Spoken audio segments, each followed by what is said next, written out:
कर्क लगन की व्याख्या पढ़नी है। सभी को नमस्कार। कर्क लगन उनकी होगी जिनकी कुंडली के पहले भाव में 4 नंबर की गिनती लिखी होगी। कर्क लगन होगा अगर चंद्रमा 4 नंबर की गिनती पर कुंडली में कहीं हो तो कर्क राशि होगी। तो यहाँ पे लग्नेश कौन हो जाएगा? चंद्रमा हो जाएगा। रानी लगन बोला जाता है इसको। सबसे अच्छा लगन इसी को ही बोला जाता है सभी 12 लग्नों में, कर्क लगन को। चंद्रमा लग्नेश होगा, यानी पहला कारक ग्रह कौन है? चंद्रमा। दूसरा, पंचम भाव में मंगल की राशि पड़ती है। त्रिकोण का स्वामी मंगल है तो दूसरा कारक मंगल। और तीसरा कारक यहाँ पर गुरु होगा जिसकी नवम भाव में मीन राशि पड़ती है। कोई भी लगन हो, अगर कोई एक ग्रह एक त्रिकोण का और एक केंद्र का स्वामी हो तो उसी को परम कारक बोलते हैं। कोई ग्रह एक त्रिकोण और एक केंद्र का स्वामी हो तो परम कारक। तो कर्क लगन में मंगल परम कारक हो जाता है, क्योंकि यह एक साथ लक्ष्मी स्थान, त्रिकोण मतलब लक्ष्मी स्थान, केंद्र मतलब विष्णु स्थान, दोनों का दायित्व इसे मिल जाता है। तो कर्क लगन में मंगल परम कारक हो गया। चंद्रमा मंगल गुरु कारक में आएंगे। मारक बताइए इसमें कौन सा हो जाएगा? शनि सबसे प्रबल मारक होगा।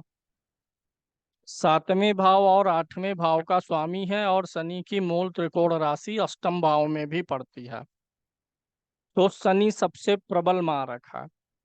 दूसरा मारक सूर्य भी होता है, द्वितीय भाव का स्वामी है लेकिन लगन का मित्र होता है, इसलिए यह कोई बहुत विशेष तकलीफ नहीं देने वाला है। बल्कि बुध मारक का काम करेगा जो कि तीसरे और 12वें भाव का स्वामी होता है। तो बुध और शनि अगर कर्क लगन में पीड़ित होते हैं तो ज्यादा तकलीफें देंगे। चर लगन होता है, इसलिए चर लगन में बाधक कौन सा ग्रह होता है? एकादश भाव में बैठा हुआ ग्रह और एकादश भाव का स्वामी। और बाधक तभी काम करेगा जब वह पीड़ित होगा, अन्यथा वह बाधक के रूप में काम नहीं करेगा। तो अब देख लेते हैं कि इस कर्क लगन की कुंडली में पहले भाव का स्वामी अर्थात लग्नेश शरीर का स्वामी चंद्रमा होगा। धन वाणी और कुटुंब का स्वामी सूर्य होगा द्वितीय भाव का। पराक्रम का स्वामी और छोटे भाई बहनों का स्वामी, पड़ोसियों का स्वामी बुध होगा तीसरे भाव में, बुध की राशि। सुखेश शुक्र होगा, सुख भाव का स्वामी शुक्र होगा। संतान भाव और बुद्धि भाव का स्वामी मंगल होगा। रोगेश ऋणेश यहाँ पे कौन होगा? बृहस्पति होगा छठे भाव का स्वामी। दाम्पत्य भाव का स्वामी शनि होगा, सप्तमेश शनि होगा। अष्टमेश जो है यहाँ पे शनि होगा। एक मारक भाव और कुंडली के सबसे बड़े दुख स्थान अष्टम भाव का स्वामी होने के नाते सबसे प्रबल मारक है। नवमेश बोलिए, भाग्येश बोलिए, धर्मेश बोलिए, गुरु होगा। कर्मेश यहाँ पे मंगल होगा, लाभेश यहाँ पे शुक्र होगा और व्ययेश यहाँ पे बुध होगा।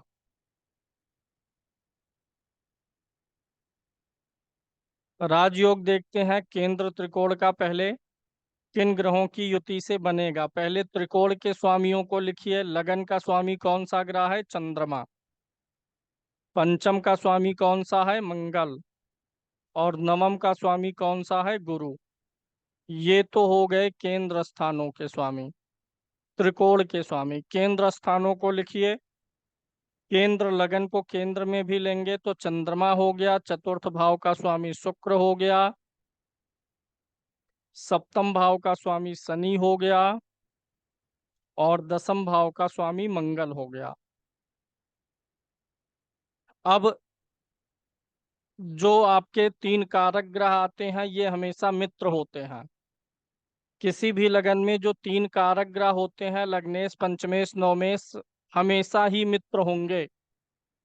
और जो केंद्र के 4 ग्रह स्वामी आते हैं उसमें से उस ग्रह को हटा दीजिए जो लगन का मित्र ना हो। लगन का मित्र जो ना हो वह राजयोग नहीं बनाएगा, जैसे शनि और शुक्र। शनि तो बिल्कुल राजयोग में भाग नहीं लेने वाला है, प्रबल मारक है इसलिए। शुक्र तो भी राजयोग नहीं लेकिन धन योग बना देगा अगर कारक ग्रहों के साथ जाएगा, क्योंकि लाभ भाव का भी स्वामी है शुक्र। धनेश और लाभेश अगर त्रिकोणेश के साथ किसी भी लगन में हो तो धन योग बनता है। तो यहाँ पे किस किस ग्रह से बनेगा, हम शुक्र को हटाएंगे और शनि को, क्योंकि ये लगन के मित्र नहीं है। अब कौन कौन से ग्रह साथ में हो, इस दूसरे कैटेगरी में हमें सिर्फ चंद्रमा मंगल मिला, मतलब केंद्र के स्वामी के रूप में और त्रिकोण के स्वामी के रूप में तीन ग्रह चंद्रमा मंगल बृहस्पति। अब कॉम्बिनेशन बना लेते हैं। अगर चंद्रमा और मंगल के बीच संबंध हो तो बनेगा। अब मंगल मंगल का तो बनेगा नहीं, गुरु और मंगल का हो, मंगल चंद्रमा का हो, गुरु चंद्रमा का हो, यानी इन दो ग्रहों का इन तीन ग्रहों के साथ किसी भी प्रकार से संबंध बने तो राजयोग हो जाएगा। दसम भाव में चंद्रमा और मंगल बैठे हैं तो केंद्र त्रिकोण का यानी लक्ष्मी नारायण राजयोग बना। केंद्र त्रिकोण का राजयोग मतलब लक्ष्मी नारायण। यहाँ पे मंगल केंद्र का स्वामी है और चंद्रमा को क्या मान लेंगे, त्रिकोण का स्वामी। तो केंद्र त्रिकोण बन गया, यानी इस लगन में मंगल और चंद्रमा का योग सबसे बेहतर राजयोग देता है, क्योंकि दोनों परम मित्र भी हैं। और वैसे भी चंद्र मंगल का योग चंद्र मांगल्य लक्ष्मी योग बनाता है। तो कर्क लगन में चंद्र मांगल्य लक्ष्मी योग जब बनेगा तो उसमें चंद्रमा मंगल दोनों कारक भी होकर के बैठेंगे, तो इसलिए बहुत प्रबल राजयोग बनता है। चंद्रमा के साथ गुरु बैठेगा तो भी बनेगा, मंगल के साथ गुरु बैठेगा तो भी बनेगा। राजयोग इस प्रकार से यहाँ पर बनेंगे। अब अगर चंद्रमा मंगल गुरु का संबंध नहीं है, बल्कि चंद्रमा मंगल गुरु का संबंध शुक्र से बने, यानी लाभेश से बने और धनेश से बने, तो राजयोग के बजाय धन योग हो जाएगा। चौथे भाव में आपका बैठ गया है सूर्य और यहीं पर आ गया है चंद्रमा।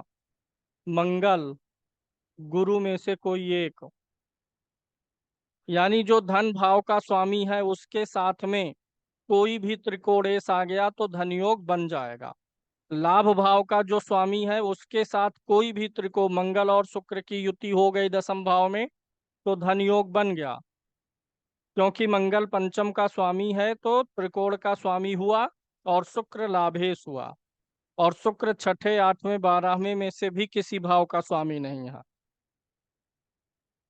तो राजयोग से छोटा होता है धन योग।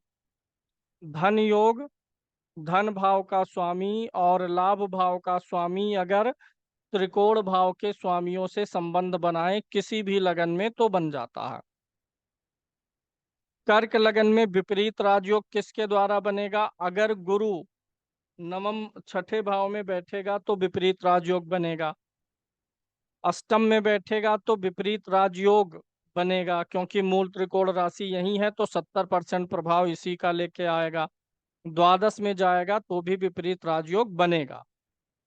शनि से बनेगा और बुध से, यानी कर्क लगन में छठे आठवें बारहवें तीनों भाव के स्वामियों के द्वारा विपरीत राजयोग बन जाएगा। इसमें जो सबसे प्रबल राजयोग होगा वह शनि के द्वारा होगा और बुध के द्वारा, क्योंकि ये दोनों कुंडली में लगन के मित्र नहीं है। जो ग्रह लगन का मित्र ना हो उसके द्वारा विपरीत राजयोग बनाया गया ज्यादा फलकारी होता है। नोट कर लीजिएगा जहां जो कुछ नोट करना रहेगा। जो ग्रह लगन का मित्र ना हो उसका विपरीत राजयोग और तगड़े से काम करता है। कर्क लगन में एक विशेष राजयोग भी बनता है।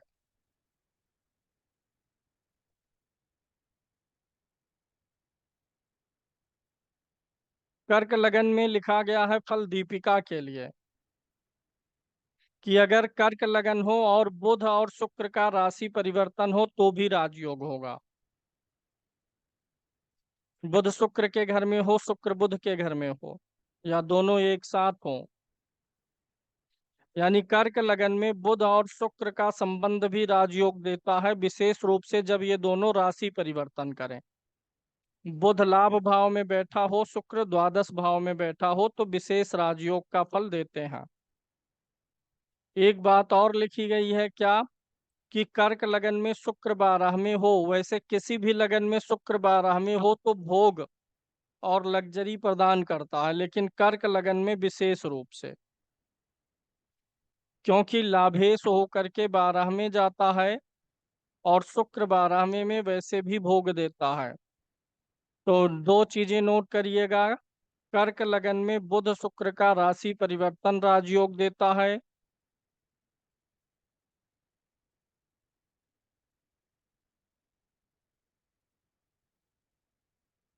नंबर सेकंड कर्क लगन में 12वें का शुक्र ऐश्वर्य योग देता है।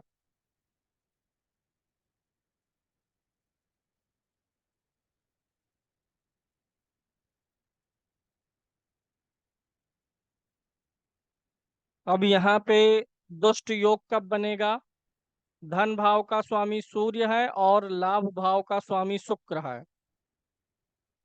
अगर सूर्य और शुक्र का संबंध दोनों में से किसी एक का या दोनों का मारक ग्रह शनि या बुध से बनेगा तो वह धन योग के बजाय दारिद्र्य योग में काउंट होगा। किसी भी लगन कुंडली में अगर धनेश और लाभेश का संबंध 6, 8, 12 भाव के स्वामी से बने तो दारिद्र्य योग है। तो छठा यहाँ पे छोड़ देंगे क्योंकि गुरु कारक है और लगन का मित्र है,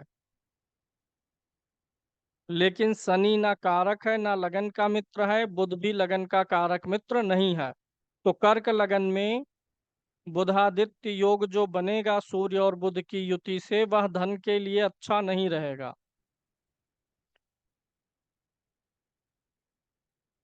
सूर्य और बुध की युति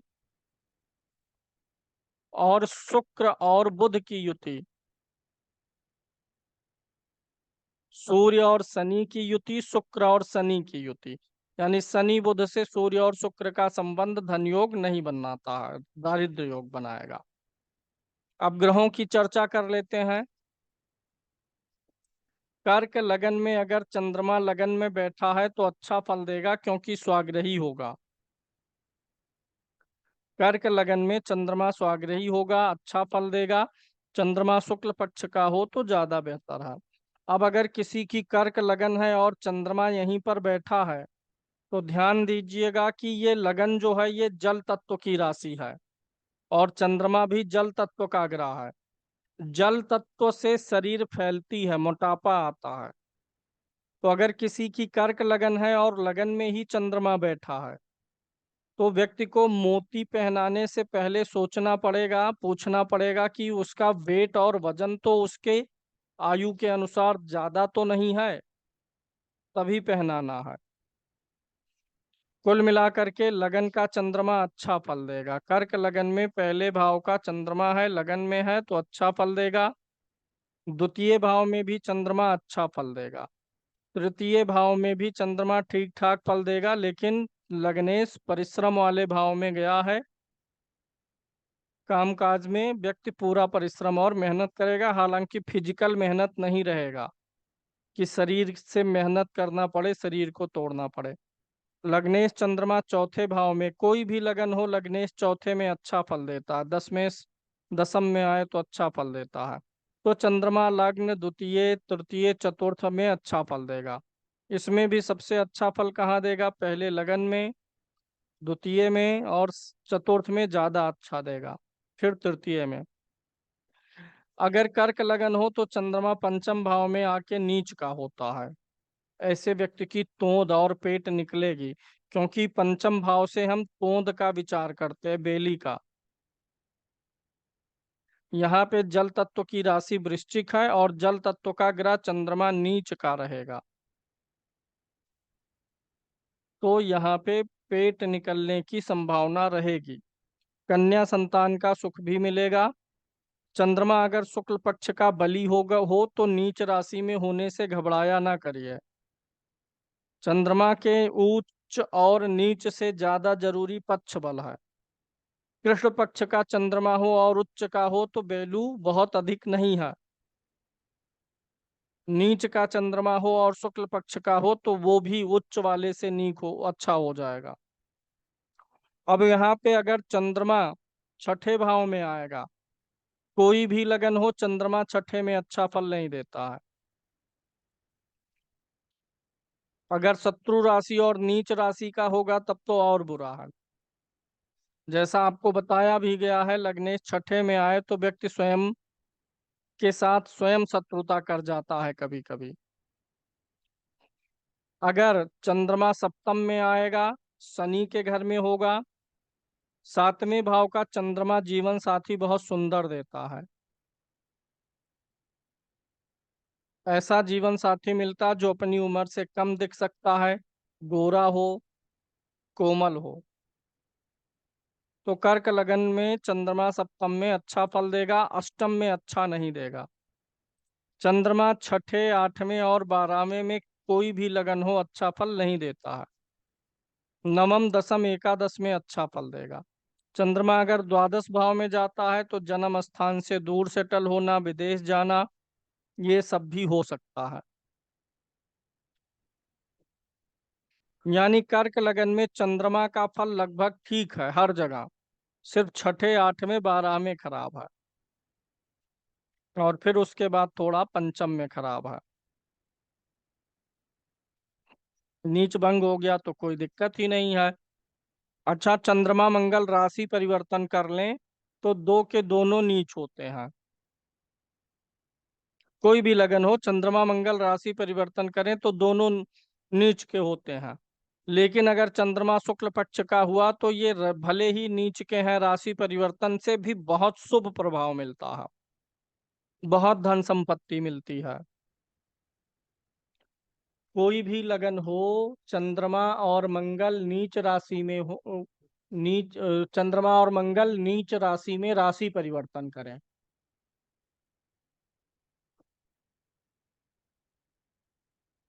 तो भी शुभ फल मिलेगा।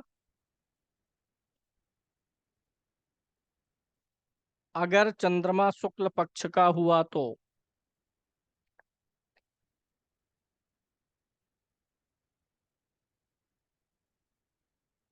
धनेश की स्थिति को देखते हैं। सूर्य लगन में ठीक फल देगा, बहुत अच्छा तो नहीं बोलेंगे। कर्क राशि में सूर्य बहुत अच्छा नहीं होता है, क्योंकि कर्क राशि जल राशि है, वृश्चिक राशि जल है, मीन जल है, और सूर्य आग है। जल से तत्व उसका मैच नहीं करता है। तो अगर सूर्य लगन में होगा तो सम फल देगा, बुरा नहीं देगा, कम अच्छा देगा। वृश्चिक में होगा तो भी वही है, पंचम भाव में। लेकिन काल पुरुष की कुंडली के अनुसार सूर्य पंचम भाव में स्वाग्रही होता है और लगन में उच्च का होता है काल पुरुष के अनुसार। इसलिए अच्छा फल देगा, थोड़ा कम देगा, क्योंकि जल तत्व की राशि में है। ऐसे मीन में भी यानी नवम भाव में भी समझना चाहिए। द्वितीय भाव का चंद्र सूर्य तो बहुत अच्छा फल देगा, स्वाग्रही हो जाएगा। तृतीय भाव का भी सूर्य अच्छा फल देगा, धन भाव से धन भाव में, द्वितीय से द्वितीय में होगा। और अगर यही सूर्य चतुर्थ में बैठेगा तो नीच राशि में होगा। द्वितीय भाव धन का और चतुर्थ भाव में सूर्य नीच का। तो ये धन हुआ। ये चौथा भाव किसका होता है? परिवार का, भूमि भवन वाहन का। तो कुछ धन है और ये भूमि भवन वाहन में नीच का है, तो भूमि वगैरह खरीदते समय, मकान खरीदते समय सावधानी रखनी चाहिए, पैसा फंस सकता है।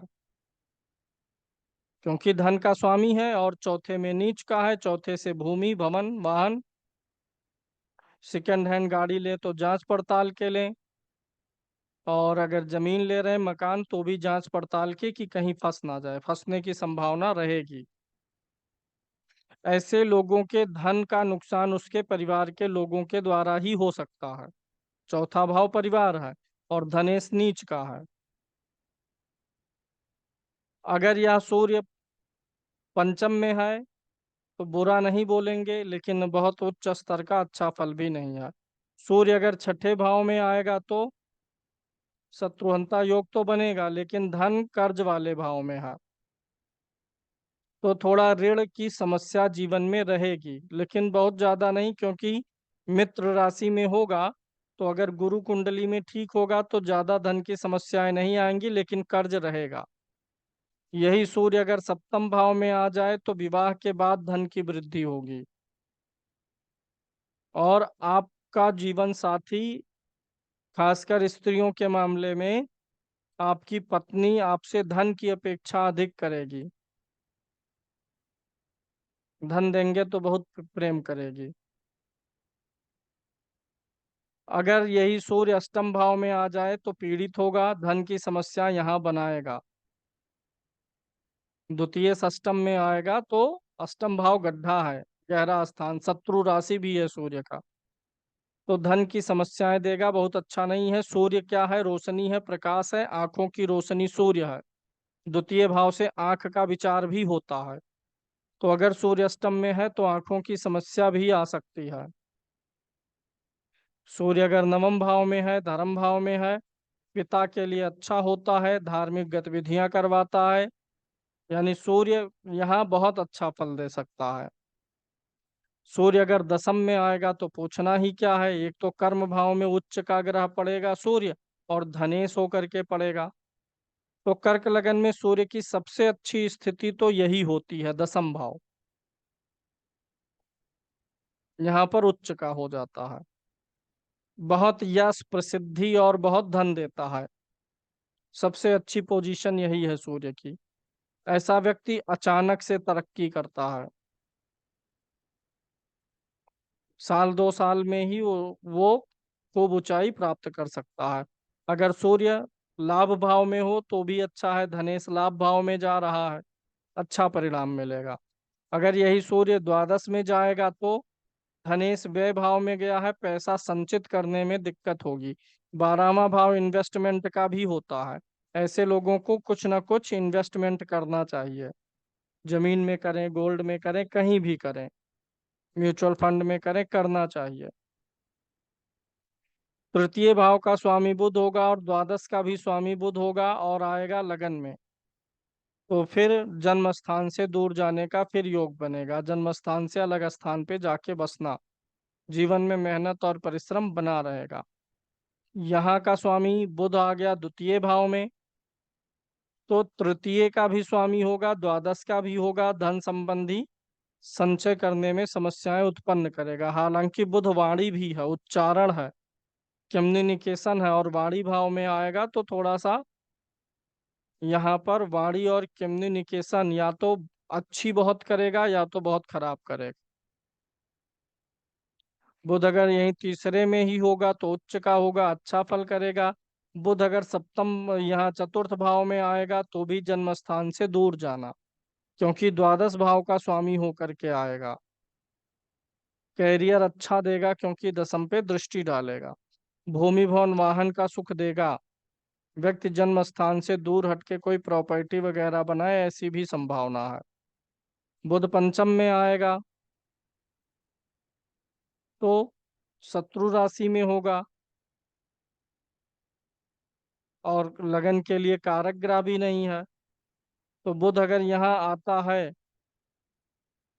बुध गोद लेने वाले संतान का भी कारक होता है।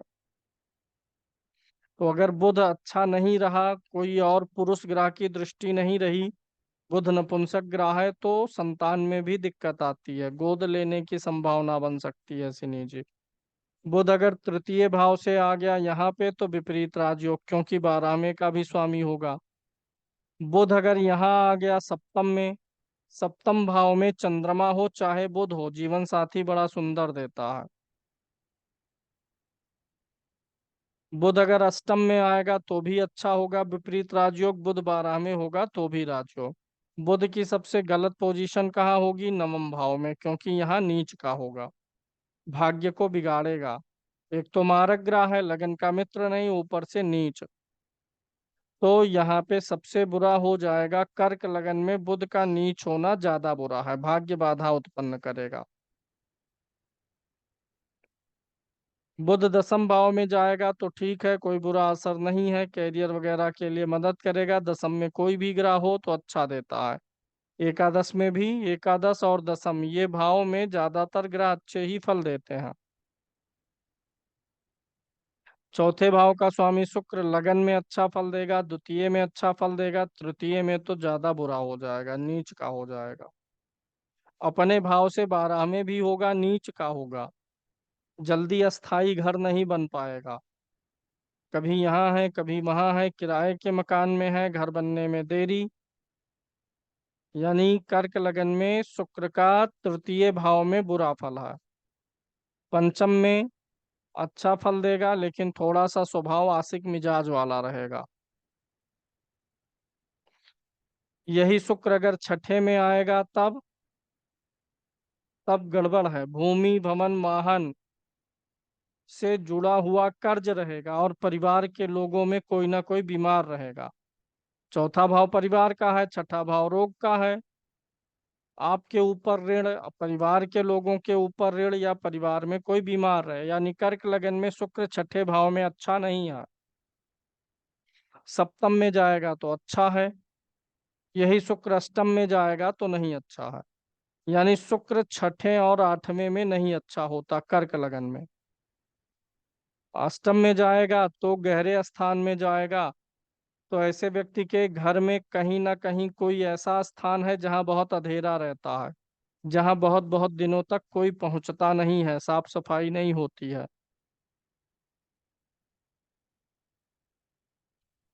यही शुक्र अगर नवम में आएगा तो उच्च का हो जाएगा, बहुत अच्छा फल देगा।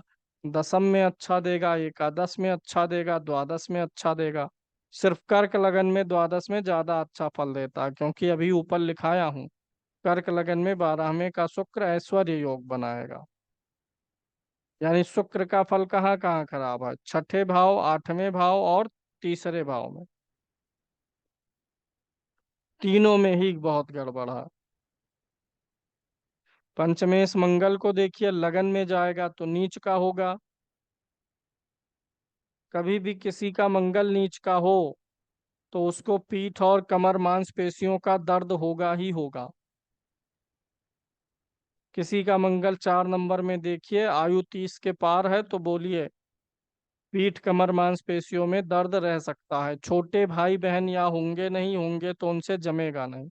ये दो प्रिडिक्शन करेंगे, सही बैठेगा। अगर मंगल कर्क में है, भले ही नीच भंग हुआ हो तो भी। तो मंगल यहाँ कर्क राशि में लगन में ठीक नहीं है। एक तो मंगल आग वाला ग्रह है, अग्नि तत्व है, और ये जल तत्व में नीच का है। लगन में ही मंगल बिगड़ा है, तो जल्दी गुस्सा आना, तुनक मिजाजी होना, इरिटेशन होना, ये सब भी रहेगा। चूंकि कर्क लगन में मंगल सबसे अच्छा कारक है और ये भाव गड़बड़ नहीं है, तो सफेद मूंगा बोलना चाहिए। लाल मूंगा सफेद मूंगा दो होते हैं। तो जब मंगल गड़बड़ रहे, अच्छा ग्रह रहे, अच्छे भाव में रहे, लेकिन पीड़ित रहे, तो लाल मूंगे के बजाय सफेद मूंगा बताइए। सफेद मूंगा से गुस्सा नहीं बढ़ेगा, लाल मूंगा तो गुस्सा बढ़ाता भी है। अगर यही मंगल द्वितीय भाव में है तो अच्छा है, मंगल तृतीय भाव में है तो अपने भाव से लाभ भाव में है, लेकिन शत्रु राशि में है। इसलिए ऐसे लोग कभी कभी ओवर रिएक्ट कर जाते हैं, पराक्रम अधिक दिखा देते हैं, ज्यादा आवेशित हो जाते हैं।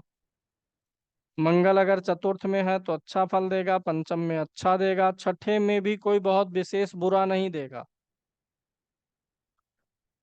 मंगल दशमेश भी होगा तो मेडिकल प्रोफेशन के लिए अच्छा हो सकता है, सरकारी नौकरी के लिए, सेना पुलिस की नौकरी के लिए। छठे भाव से कौन कौन सा देख लेंगे कैरियर? मेडिकल, वकालत, सेना पुलिस। तो अगर दसम भाव का स्वामी छठे में हो या छठे का दसम में हो तो ऐसे प्रोफेशन बन सकते हैं। मंगल यहाँ उच्च का होगा तो राजयोग बनाएगा, रोचक नाम का राजयोग, अच्छा फल देगा। लेकिन आपका जो जीवन साथी होगा वह भी बहुत पराक्रमी होगा। स्वराशि का ग्रह शालीन होता है, उच्च का ग्रह पराक्रमी होता है, नीच का ग्रह चिढ़ा हुआ होता है। इसी शब्दों से अंतर जानिएगा। उच्च का ग्रह पराक्रमी, नीच का ग्रह चिढ़ा हुआ, और स्वराशि का ग्रह शांत शालीन होता है। मंगल अच्छा फल देगा। अगर यही पंचमेश अष्टम भाव में जाए तो पंचम भाव से संतान देखते हैं, संतान के लिए बाधा कारक होगा। लेकिन अष्टम भाव गूढ़ भाव है, पंचम बुद्धि है। गूढ़ चीजों में बुद्धि ज्यादा चलेगी, किसी भी चीज की गहराई और तह जानने में निपुण होंगे। मंगल नवम में अच्छा, दसम में अच्छा, एकादश में अच्छा, द्वादश में खराब। कुंडली मांगलिक हो जाएगी, शत्रु राशि में होगा तो दाम्पत्य में लड़ाई झगड़ा और कलह। वैसे भी कर्क लगन के लोगों का अन्य लोगों की अपेक्षा दाम्पत्य में ज्यादा जो है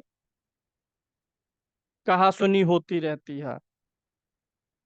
क्योंकि जो सप्तमेश शनि होता है वो अष्टमेश भी है। कर्क और सिंह लगन में ऐसा होता है, ज्यादा नोक झोंक होता रहता है। अब अगर गुरु की बात करें तो गुरु जाएगा लगन में तो अच्छा फल देगा, क्योंकि कारक है, नवम भाव का भी स्वामी होगा, उच्च का है, अच्छा फल देगा। गुरु यहाँ द्वितीय भाव में जाएगा तो भाग्येश भी होगा, खष्टेश भी होगा। तो द्वितीय भाव में गुरु कर्ज देगा, लेकिन वह कर्ज आपके लिए भाग्य की वृद्धि करेगा। 100 रुपए लेंगे तो उससे 110 बना लेंगे, क्योंकि कर्ज भाव का स्वामी तो है तो कर्ज तो देगा। लेकिन कर्ज क्या हमेशा बुरा होता है?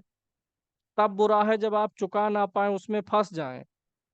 और कर्ज लेके बना लें धन तो अच्छा है। तो चूंकि गुरु यहाँ पे लगन का मित्र है, भाग्येश भी है और खष्टेश भी है, तो खष्टेश छठे का स्वामी होकर के जाएगा तो धन का कर्ज और फिर भाग्योदय। गुरु अगर तृतीय भाव में जाएगा तो भी ठीक है, अच्छा फल करेगा, यहाँ से भाग्य भाव पर दृष्टि डालेगा। शारीरिक मेहनत बहुत नहीं रहेगी, बौद्धिक मेहनत रहेगी। गुरु यहाँ आएगा तो भूमि भवन वाहन से जुड़ा कर्ज रहेगा, लेकिन वह आपके लिए अच्छा रहेगा।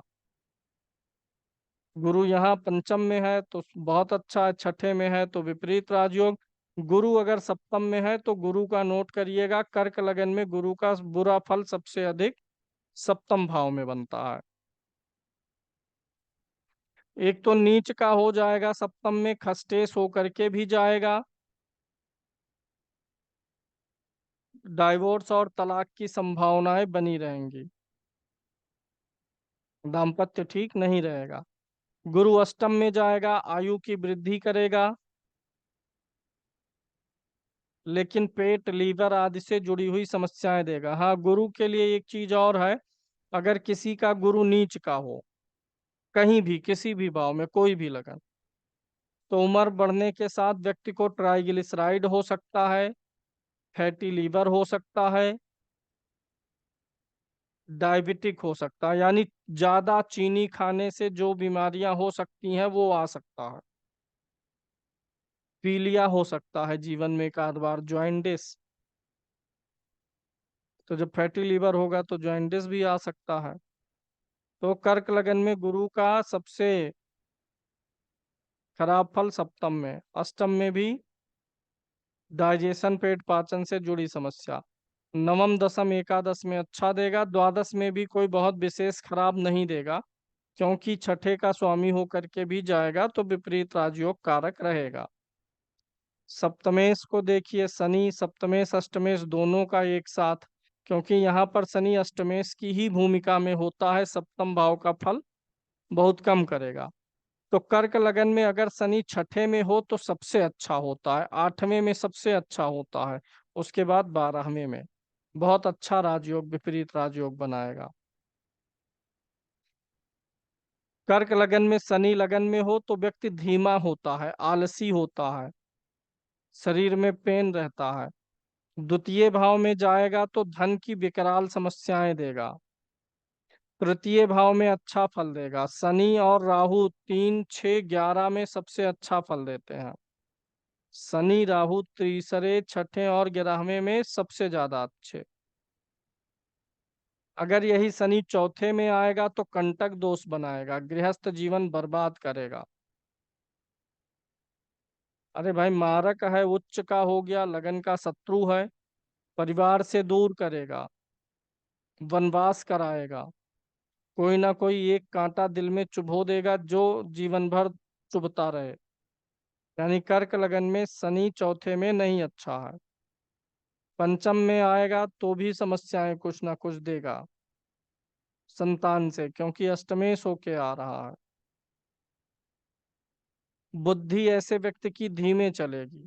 शनि धीमा ग्रह जहां बैठता है उस भाव के फलों को धीमा करता है। छठे में अच्छा। अगर शनि सप्तम भाव में है तो अच्छा फल करेगा, क्योंकि यहाँ स्वराशि का होके बैठेगा। और भले ही कोई ग्रह दो राशि का स्वामी हो, जिस राशि में अपने बैठता है उसका फल अधिक करेगा। तब मूल त्रिकोण नहीं देखना है कि मूल त्रिकोण यहाँ है। जब अन्य भावों में बैठेगा तब मूल त्रिकोण देखिएगा, अन्यथा दो में से जिस राशि में बैठा है उसी भाव का फल अधिक करेगा। तो शनि यहाँ अच्छा करेगा। अष्टम में होगा तो भी अच्छा करेगा, क्योंकि तब फिर स्वाग्रही हो जाएगा, लेकिन आंखों की समस्याएं देगा अष्टम में होकर के। क्यों? क्योंकि तब शनि की तीसरी दृष्टि कहाँ पहुंचेगी? मेष राशि पे। शनि मेष राशि में बैठा हो, मेष राशि को देखे तो सिर आंखों की समस्याएं देता है। शेष नवम भाव में मिला जुला असर देगा। एकादशम में नीच का होगा शनि। आपको जीवन में एक से अधिक बार किसी कलंक का सामना करना पड़ेगा।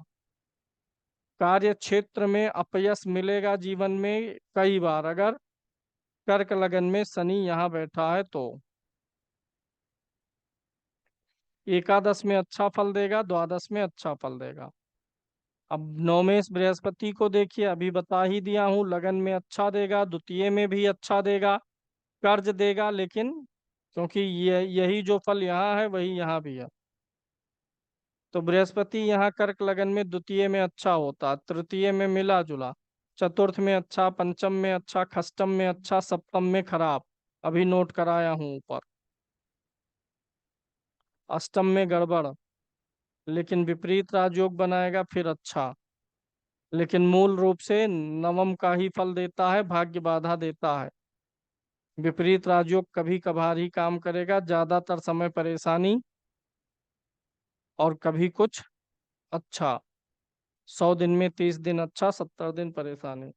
गुरु यहाँ सबसे अच्छा फल देता है मेष राशि में, क्योंकि यहाँ पर मित्र के घर में होगा, दसम में होगा, और इसकी दृष्टि धन भाव पर जाएगी, चौथे भाव पर जाएगी, छठे भाव पर। यहाँ से गुरु धन भाव को देख के धन बढ़ाएगा, चौथे को देख के भूमि भवन वाहन, छठे को देख करके अपनी ही राशि को, शत्रुओं को शांत रखेगा। एकादश में अच्छा है, द्वादश में बहुत अच्छा नहीं है। मंगल का भी अभी बता दिया हूँ, मंगल या दसम का स्वामी और पंचम का होगा, सेम फल रहेगा।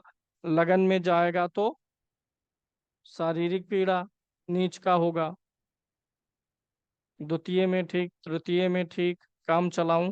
चौथे में मांगलिक बनाएगा, वैवाहिक जीवन में परेशानी, लेकिन भूमि का सुख, भवन का सुख देगा। यहाँ अच्छा, यहाँ अच्छा, यहाँ अच्छा, मंगल अष्टम में नहीं अच्छा होगा। यानी कर्क लगन में और अष्टम भाव में और द्वादश भाव में नहीं अच्छा है। शेष इन तीनों भावों में अच्छा होगा। शुक्र को देखते हैं, चतुर्थेश और लाभेश होगा, लगन में अच्छा फल देगा, द्वितीय में अच्छा, अभी बताया था इसके पहले, तृतीय में नहीं अच्छा, चौथे में ठीक, पांचवें में ठीक, लेकिन प्रेम विवाह का योग। शुक्र का छठे में होना नहीं ठीक। लाभेश होकर के भी कर्ज में है, सुखेश होकर के भी कर्ज में है। यानी शुक्र का सबसे बुरा प्रभाव यहाँ आएगा, तृतीय में, छठे में सबसे बुरा प्रभाव आएगा। यहाँ ठीक है, अष्टम में जाएगा तो भी ठीक है, कुछ बहुत गड़बड़ नहीं है, लेकिन अगर कर्क लगन में शुक्र छठे या आठवें जाता है तो भूमि भवन मकान बनाने में देरी या मकान बनने के बाद घर के लोग पीड़ित रहे, ऐसी संभावना रहती है। यहाँ उच्च का होगा अच्छा, यहाँ भी अच्छा, यहाँ अच्छा, कर्क लगन में 12वें में भी अच्छा होता है। बुध अगर 12वें भाव में होगा तो ठीक फल देगा, लगन में होगा तो भी कोई गड़बड़ नहीं है, शुभ ग्रह है। बुध लगभग हर जगह अच्छा फल देगा, सिर्फ यहाँ पर बुरा फल देगा क्योंकि यहाँ नीच का होगा। छठे में विपरीत राजयोग, आठवें में विपरीत राजयोग, 12वें में विपरीत राजयोग। तो कर्क लगन में सबसे ज्यादा खराब स्थिति सूर्य से शुरू करते हैं। सूर्य की सबसे ज्यादा खराब स्थिति किस भाव में होगी? अष्टम भाव में। प्रकाश का ग्रह गड्ढे में जाएगा, शत्रु राशि में रहेगा। चंद्रमा की सबसे खराब स्थिति किस भाव में होगी? अष्टम भाव में। ये ना देखिए, भले ही ये नीच का है लेकिन सूर्य चंद्रमा यही खराब होंगे क्योंकि शत्रु राशि में होंगे और अंधेरे में होंगे। मंगल की सबसे खराब स्थिति लगन में, अगर राशि परिवर्तन नहीं हुआ है तो, अन्यथा नहीं। अन्यथा मंगल 12वें में सबसे ज्यादा खराब होगा। बुध की सबसे खराब स्थिति नवम भाव। गुरु की सबसे खराब स्थिति सप्तम भाव। शुक्र की सबसे खराब स्थिति, शुक्र की सबसे खराब स्थिति तृतीय भाव में। शनि की सबसे खराब स्थिति चतुर्थ भाव और दसम भाव। चतुर्थ पहले नंबर पे, भले उच्च का है, मारक होकर के उच्च का होना ठीक नहीं है जब वह लगन का शत्रु भी है। शनि लगन में उच्च का हो या नीच का हो, सप्तम में उच्च का हो या नीच का हो, पारिवारिक विसंगतियां बहुत देता है। राहु कहाँ कहाँ अच्छा होगा? तीसरे में अच्छा होगा, 3 6 11 में। केतु कहाँ कहाँ अच्छा होगा?